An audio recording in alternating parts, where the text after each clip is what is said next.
dulu nggak air putih sini Pi? Ya udah terjongkel aja deh biar nggak kering. Bismillah.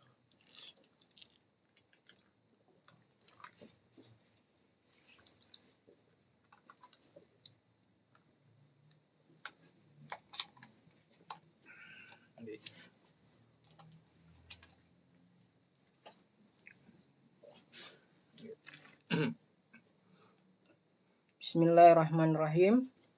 Assalamualaikum warahmatullahi wabarakatuh.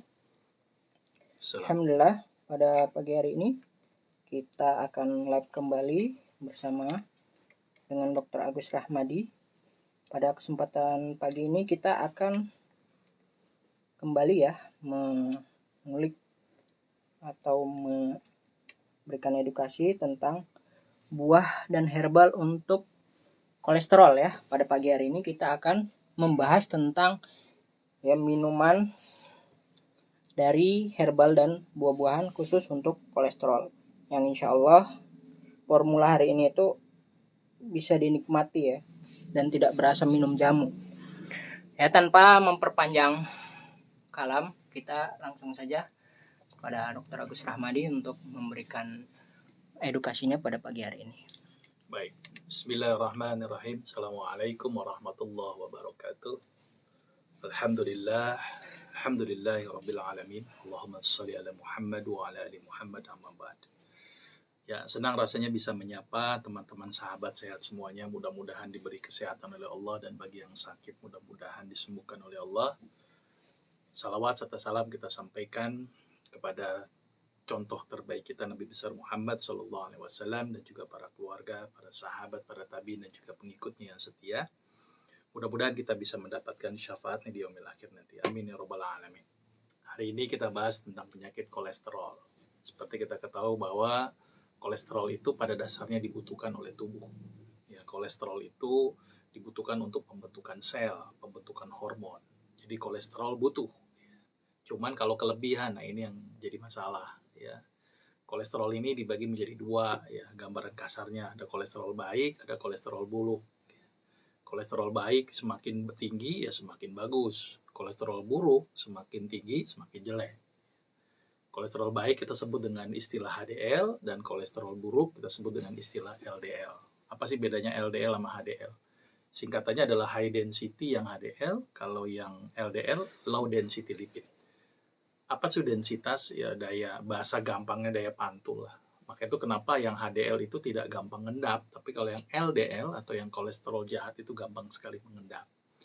Nah, kalau kolesterol ini mengendap, nempel di pembuluh darah, khawatir timbul plak-plak pada dinding pembuluh darah. Kalau sudah timbul plak, timbul permasalahan tuh. Kalau ke otak timbul stroke, kalau ke jantung menyebabkan henti jantung, kalau ginjal menyebabkan kerusakan pada ginjal.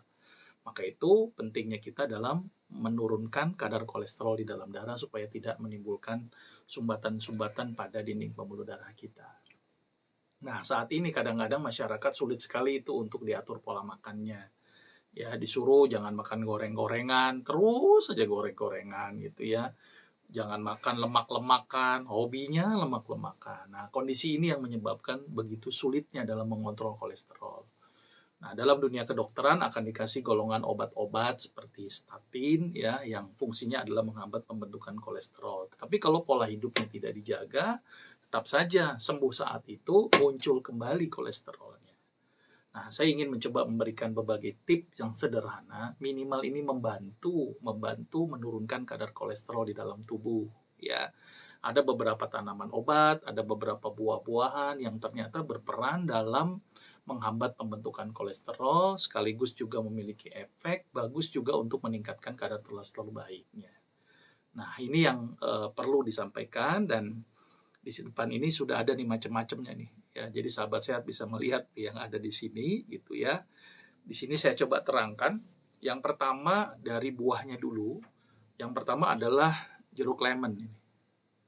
Ini udah dikenal lah, dia memiliki efek mampu menurunkan kadar lemak di dalam tubuh ya, kadar kolesterol di dalam tubuh. Makanya jeruk lemon kami pakai.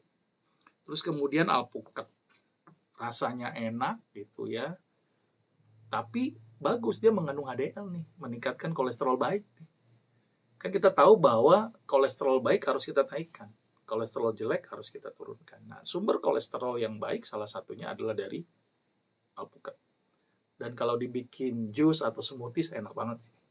Jadi kombinasi ini dua nih penting nih.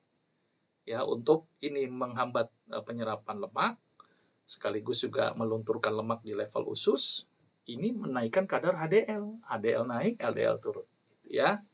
Terus tambah lagi biar ada asam-asamnya. Nah, ini stroberi. Ya, tinggi vitamin C, mengandung antioksidan sehingga mencegah timbulnya plak-plak. Plak itu jadi nempel karena pembuluh darah kita ada kerusakan. Ibaratnya gini. Jalanan tuh antara jalannya mulus sama jalanan yang ada bolong-bolongnya. Nah, gampang sekali tuh ngendap tanah macam-macam di jalan berbolong. Maka itu pembuluh darah kita harus diberikan antioksidan supaya tidak menimbulkan timbulnya plak. Nah, semuanya dari ini. Ya, stroberi. Stroberi ini memberikan rasa nikmat gitu kan. Terus kemudian antioksidannya banyak, vitamin C-nya juga bagus dan membantu menurunkan juga kadar kolesterol. Ini buah-buahan yang sering kita pakai untuk menurunkan kadar kolesterol. Selain buah-buahan ada beberapa menu tambahan, yaitu seperti bumbu dapur atau kita sebut dengan herbal. Dalam beberapa penelitian, jurnal-jurnal penelitian, terdapat beberapa herbal yang mampu menurunkan kadar kolesterol di dalam darah. Salah satunya apa ini? Kunyit.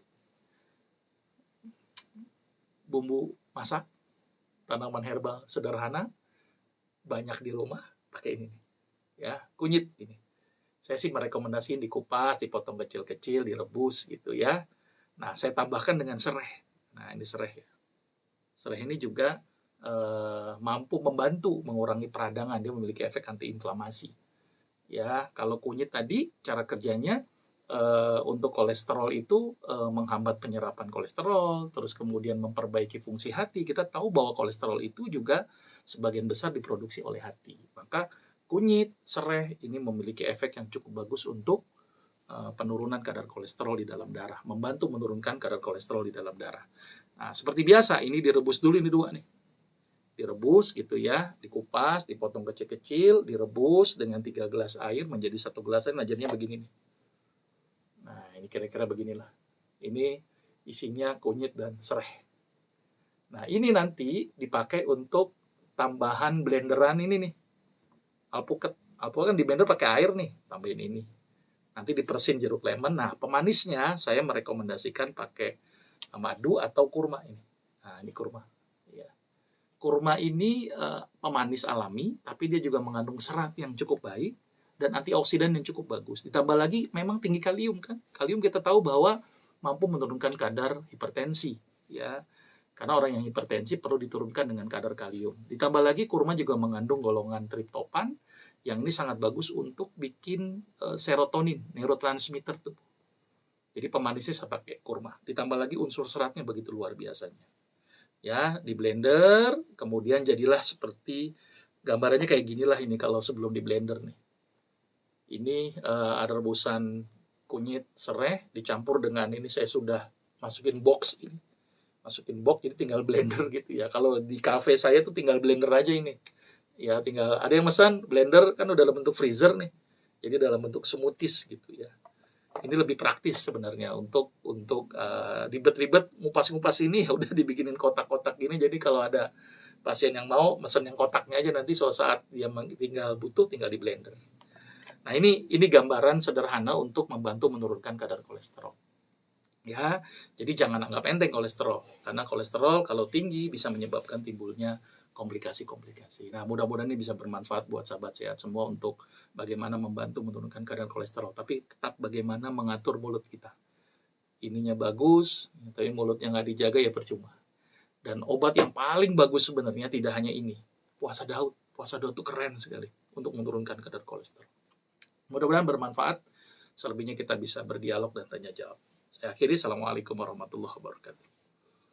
Dok, bagaimana untuk meramunya, Dok? Nah, tadi udah disampaikan ya. Gram-graman. Ya, rebus dulu ini, rebus gitu kan. Kira-kira ini kalau kunyitnya ini kurang lebih sekitar 2 jarian lah kita pakai. Cara gampangnya kan bentuknya kayak jari-jari gini ya. Kalau serainya paling 2 batang, ini jelas 2 batang ya. Nah, ini direbus gitu kan, 3 gelas jadi 1 gelas kurang lebih ya. Terus kemudian ini alpukatnya kurang lebih sekitar 50 gram ya. Jeruk lemonnya ini paling kita pakai 1 buah atau setengah buah tergantung kita nyamannya nih. Kalau terlalu asam juga nggak nyaman kan. Terus kemudian ini paling kurmanya juga tergantung selera. Kalau memang butuh manis bisa lebih banyak. Tapi kalau saya menyarankan cukup dengan 3 buah saja. Stroberinya paling sekitar 30 gram.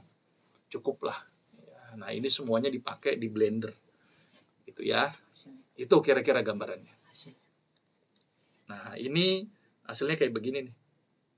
Nah bentuknya begini nih. Nanti kan jadinya begini nih. Nah, di blender tinggal nih rebusannya dicampur sama ini di sini. Ini hasil rebusannya dicampur dengan buah. Hasilnya begini nih. Nah, ini kita coba nih ya. Ini biasanya enak nih. Saya nyebutnya bukan jus ya, ini namanya smoothies ya. Smoothies karena kan campur dengan es kan. Kalau ini kan bentuknya di freezer, di freeze itu, kemudian di blender kan jadi kayak smoothies ya. Nah, ini rasanya nih enak loh. Silakan nanti sahabat sehat mencoba di rumah. Bismillah.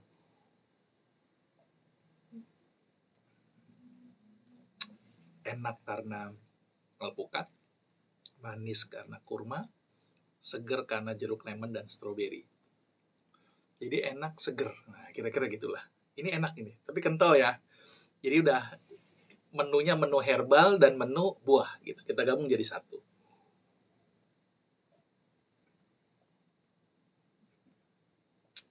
Mantap. Silakan coba teman-teman, sahabat sehat semuanya. Ya. Oke. Oke, silakan kalau ada yang mau ditanyakan lagi. Nah, ini dok pertanyaan yang menarik juga nih dok. Ada orang kalau misalnya kolesterol itu kan identik dengan lemak ya dok. Ya. Nah tapi kadang ada orang yang gemuk tapi tidak kolesterol, ada orang kurus tapi kolesterol. Itu bagaimana dok? Ya memang tidak ada jaminan bahwa orang yang gemuk kolesterolnya tinggi. Dan juga nggak ada jaminan orang yang kurus tidak kolesterol gitu ya. Karena kan kita tahu sendiri bahwa kolesterol mayoritas diproduksi oleh tubuh, letaknya di hati. Walaupun ada makanan-makanan yang tinggi kolesterol, tapi mayoritas itu dibentuk oleh hati. Boleh jadi orang yang kurus bermasalah di hatinya sehingga bermasalah dalam pembentukan kolesterolnya. Mungkin orang gemuk hatinya bagus gitu ya. Mungkin intake-nya juga dijaga tuh lemak-lemak. Jadi tidak ada jaminan bahwa orang yang kurus tidak kolesterol dan orang yang gemuk pasti kolesterol, belum tentu seperti itu. Kira-kira begitu. Baik, lanjut lagi dok. Mungkin ini agak lari dari kolesterol dok. Banyak yang nanya. Iya. Tadi sudah dibahas tentang kolesterol ya. Mudah-mudahan teman-teman yang sakit kolesterol bisa mempraktekkan. Ya. Dok, saya dikasih obat kapsul dari dokter, isinya buliran bulat. Itu apa ya dok? Apa ya bulir-bulir bulat ya? Saya kalau ngelihat tuh kayaknya golongan omeprazol ya. Ya saya isinya bulir-bulir bulat di dalam. Biasanya untuk orang yang sakit lambung tuh biasanya tuh supaya tidak keluar asam lambungnya. Mungkin ya, wallahualam saya tidak tahu. Karena banyak sekali kan sediaan dan toko obat. Lihat aja Pak komposisinya dari obat itu apa. Dok, tadi kan dokter menjelaskan jika kolesterol ada di otak kena stroke, terus jika di jantung, kemudian di ginjal. Nah itu ketika kolesterol menyerang organ-organ tertentu, apakah pengobatannya sama atau gimana? Ya, jadi begini, kalau misalnya menyerang otak, nyumbat di otak, bisa menyebabkan iskemik, infark di otak, timbul yang namanya stroke non-hemorrhagic. Stroke yang terjadi karena faktor sumbatan.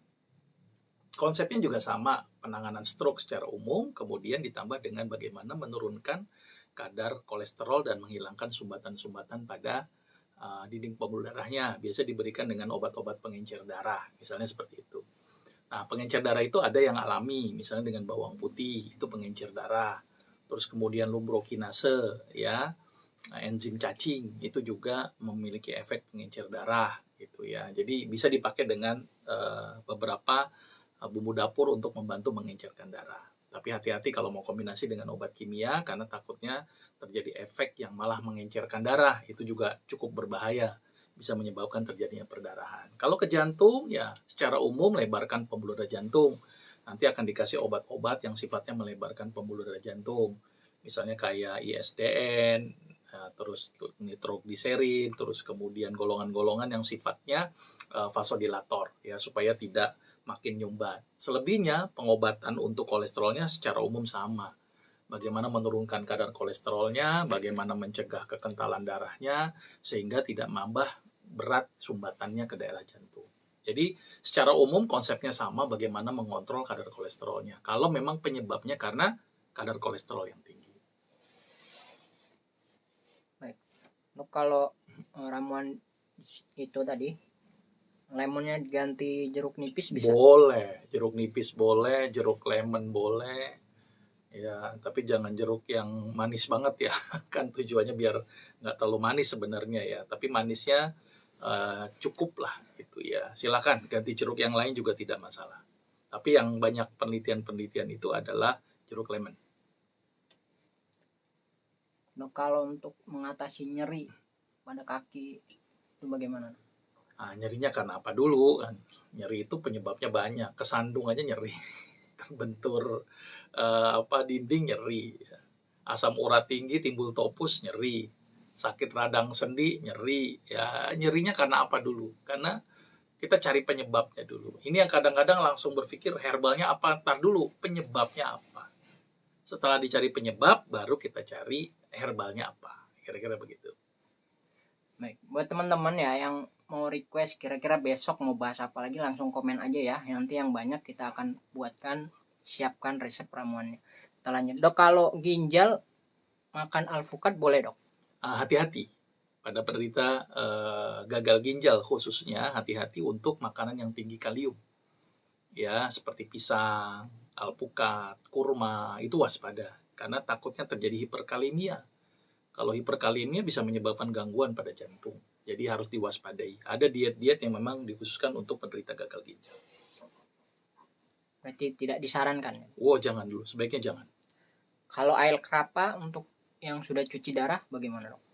Nah, pada orang yang cuci darah kan tetap harus ada pembatasan cairan kan. Harus disesuaikan tuh cairan yang keluar berapa, cairan yang masuk berapa. Karena kalau nanti kelebihan cairan juga membebani fungsi ginjal. Jadi ada pembatasan dari sisi minuman. Walaupun itu dengan air kelapa, dipastikan dulu berapa cairan yang masuk. Karena kalau kelebihan cairan malah memperberat fungsi ginjalnya. Tapi boleh nggak, Dok? Kalau dia tidak punya kelebihan cairan, ya kalau memang dibutuhkan silakan saja. Dia juga tidak punya diabetes, ya juga silakan saja, kan dia agak sedikit manis ya, itu perlu dipertimbangkan. Baik, Dok, kalau ramuan agar cepat langsing, Dok? Ya, langsing itu sebenarnya nggak perlu ramuan, mulutnya aja direm sebenarnya. Ganti makanan-makanan yang tidak menambah berat badan. Jadi batasi makanan yang tinggi-tinggi kalori tuh. Ya, tinggi kalori mulai direduksi sama tinggi lemak. Jadi lebih banyak kepada vitamin dan mineral. Sebenarnya obat yang paling bagus untuk langsing itu puasa sebenarnya. Saya punya pasien memang gemuk, saya atur pola makannya, karena itu sumber masalahnya, timbul banyak komplikasi akibat gemuknya itu, dengan diet yang tepat gitu ya, terus kemudian membatasi makan yang mengandung minyak, kemudian mengandung lemak, kemudian mengandung karbo yang tinggi, diganti dengan diet tinggi mineral, tinggi vitamin, ya, sama puasa Daud, itu ternyata memberikan efek sangat luar biasa. Ya, ditambah lagi dengan tadi menu-menu jeruk lemon itu ya, terus kemudian kunyit, terus kemudian jeruk nipis tadi, terus kemudian olahraga, itu salah satu yang paling bisa dilakukan dan itu bisa kok menurunkan berat badan daripada pakai obat-obatan. Kadang-kadang kita pengennya instan sih. Sekarang kalau perlu besok langsung kurus, nah itu yang jadi masalah gitu loh. Padahal kurus itu butuh proses ya. Yang paling bagus ya prosesnya bertahap, tidak langsung blok cepet. Nah, ini, Dok, ada yang testimoni keren. Dok, gula darah saya 530. Setelah dokter anjurkan minum rebusan daun salam dan jus pare, sekarang 120. Apakah sudah normal atau untuk rebusannya dilanjut atau tidak, Dok? Ya, jadi begini, penanganan diabetes itu butuh waktu. Ya, kalau kita bisa kontrol dengan pola makan gitu ya. Kontrollah pola makan itu sebagai kontrol wajib. Karena gula tinggi risiko. Ya, kalau sudah makannya bisa diatur, nasinya cuma 3 sendok misalnya ya, sayurnya sepanci, manis-manis sudah stop gitu ya. Terus dikontrolnya dengan hanya makanan pare, ya sudah kontrol itu. Nanti pare sebagai menu wajib. Daun salam nanti disesuaikan. Kalau terlalu rendah pun juga harus dipertimbangkan, karena daun salam itu bisa menurunkan gula dan menurunkan tensi. Berapa lembar tuh daun salamnya? Kalau sudah 120, sebelumnya berapa? Misalnya 10 lembar, mungkin dikurangi jadi 5 lembar. Jadi supaya tidak berlebihan, nanti takutnya malah makin drop, malah cukup beresiko. Jadi sebaiknya memang dikonsultasikan ke dokter ya supaya biar aman tuh. Gula darah 120 sudah bagus banget itu, sudah bagus banget. Cuman harus di maintenance, jangan tinggi lagi. Mentang-mentang udah baik, langsung tuh makan kue yang gulanya, udah pokoknya gula pasir hindari bener-bener deh. Jadi mulai sekarang ganti pemanisnya, saya sih menyarankan pakai stevia ya, karena dia kan 0 kalori. Begitu kira-kira. Silakan teruskan, tapi perhatikan dosisnya. Baik, Dok. Ini dok, saya kolesterol tinggi di lipatan pinggang sebelah kanan. Sering terasa nyeri. Tuh kolesterol tinggi kok lipatan? Kolesterol itu di dalam darah. Mungkin lemak kali dok. Iya, lemak kali. Lemaknya banyak di lipatan-lipatan. Tapi sering merasakan nyeri itu begini. Ya mungkin ada lipatannya, ada yang ganjel kali itu. Ya perlu diperiksa dulu ya di lipatannya itu kenapa timbul nyeri gitu ya, apakah ada, mohon maaf, seperti lipoma. Lipoma itu kan tumpukan tumor lemak ya, mungkin jadi ganjel dengan adanya lipoma sehingga tidak nyaman, maka harus dibuang itu lipomanya kalau memang penyebabnya lipoma ya, karena kita harus cari dulu penyebab nyerinya dari faktor apa gitu ya. Jadi baru tepat itu penanganannya gitu ya. Tapi sekali lagi ya, kolesterol itu bukan di lipatannya, kolesterol itu ada di dalam darah. Ya mungkin kelebihan lemak tuh di lipatan itu, kira-kira begitu. Dok, ini untuk jantung dengan kolesterol tinggi, apakah bisa pakai ramuan itu, Dok? Ramuan ini bisa membantu ya, tapi kalau sudah terlalu tinggi sekali maka perlu dikombinasi dengan beberapa tanaman obat lain ya, atau bisa dikombinasi dengan obat-obat medis ya. Artinya harus waspada, karena kalau terlalu tinggi pun juga beresiko gitu ya. Jadi harus segera juga diturunkan. Kalau misalnya ini sudah berespon, sudah bagus kolesterolnya, ya nggak usah dengan menggunakan obat-obat medis. Tapi kalau memang tidak berespon, biasanya kita coba kombinasi dengan obat-obat medis. Tetapi sedapat mungkin aturlah pola hidup kita. Kalau dia bisa puasa Daud, batasi minyak, batasi santan, batasi yang berlemak-lemak, dikombinasi dengan ini, insya Allah mudah-mudahan kolesterolnya bisa membaik. Kalau untuk asam urat dan kolesterol, kalau ada asam urat kolesterol, ya paling saya tambahkan beberapa tanaman obat yang membantu menurunkan asam urat. Seperti misalnya salam saya tambahkan untuk menurunkan asam urat. Terus kemudian kalau buahnya saya tambahkan apel, karena apel mampu menghambat penyerapan asam urat. Jadi ada tambahan-tambahan lagi kalau penyakitnya complicated tadi. Kalau ini murni untuk kolesterol. Nah, teman-teman yang mau request untuk ramuan pekan depan silahkan komen ya. Yang terbanyak requestnya nanti akan kita buatkan. Nah, mungkin terakhir, Dok, nasihat buat teman-teman yang sedang kolesterol. Iya, jadi kolesterol itu buat sahabat sehat semuanya jangan dianggap sebagai musuh ya. Karena kolesterol dibutuhkan oleh tubuh. Ya, cuman bagaimana kita mengontrol kadar kolesterol. Kolesterol yang boleh banyak ya kolesterol yang baik, jangan yang buruk. Nah, yang paling penting dalam penurunan kolesterol adalah bagaimana membatasi makanan-makanan yang tinggi kolesterol. Itu yang lebih make sense ya, lebih masuk akal. Dibatasi aja. Kalau kita nggak makan minyak, nggak makan santan, tidak makan ya makanan yang tinggi lemak seperti ayam berlemak, daging berlemak, jeroan berlemak gitu ya. Itu dihindari benar-benar, ganti semuanya dengan mungkin ikan ya. Ikan jauh lebih secure ya, lebih aman gitu ya. Ikan, putih telur, terus kemudian dilakukannya bukan digoreng atau disantan, tapi direbus, dikukus, dipepes, dibakar, itu jauh lebih baik. Jadi intinya adalah bagaimana mengontrol intake dari kolesterol jahat yang masuk ke dalam tubuh kita. Yang paling sederhana kadang-kadang, saya udah nggak makan ini ayam, daging, macam-macam, tapi gorengan setiap hari, ya itu juga sama juga bohong. Ya, jadi sedapat mungkin direbus, dikukus, dipepes, itu jauh lebih bagus. Dan satu lagi yang cukup penting, rutinkan untuk berpuasa. Ya, pengalaman saya dengan puasa Daud hasilnya cukup bagus dalam menurunkan kadar kolesterol. Mudah-mudahan bermanfaat buat sahabat sehat semuanya. Assalamualaikum warahmatullahi wabarakatuh. Baik, terima kasih dokter atas penjelasan dan edukasinya. Mohon maaf sekali buat teman-teman yang sudah komen dan pertanyaannya belum bisa kita jawab. Insya Allah kita akan lanjut di pertemuan yang akan datang.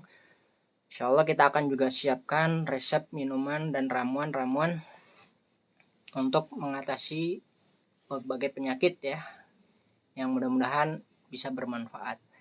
Terima kasih buat teman-teman yang sudah tap-tap layar, yang sudah memberikan gift-nya, semoga rezekinya lancar selalu. Dan buat teman-teman yang ingin mungkin ya nggak ada waktu untuk buat ramuan-ramuan kolesterol, hipertensi, asam lambung, nah itu ada tersedia di Cafe Klinik ya teman-teman. Silahkan searching saja praktek Dr. Agus Rahmadi di Google, itu akan ketemu ya. Dan Cafe Klinik berada di tempat praktek Dr. Agus di Pondok Aren ya. Terima kasih buat teman-teman yang sudah bergabung, terima kasih yang sudah memberikan gift-nya, semoga rezekinya bertambah banyak, berlimpah dan berkah. Kita sudahi pertemuan kita pada pagi hari ini dengan alhamdulillah dan doa kafaratul majlis. Alhamdulillahirabbil alamin. Subhanakallahumma wa bihamdika asyhadu an la ilaha illa anta astaghfiruka wa atubu ilaik. Assalamualaikum warahmatullahi wabarakatuh. Waalaikumsalam warahmatullahi wabarakatuh.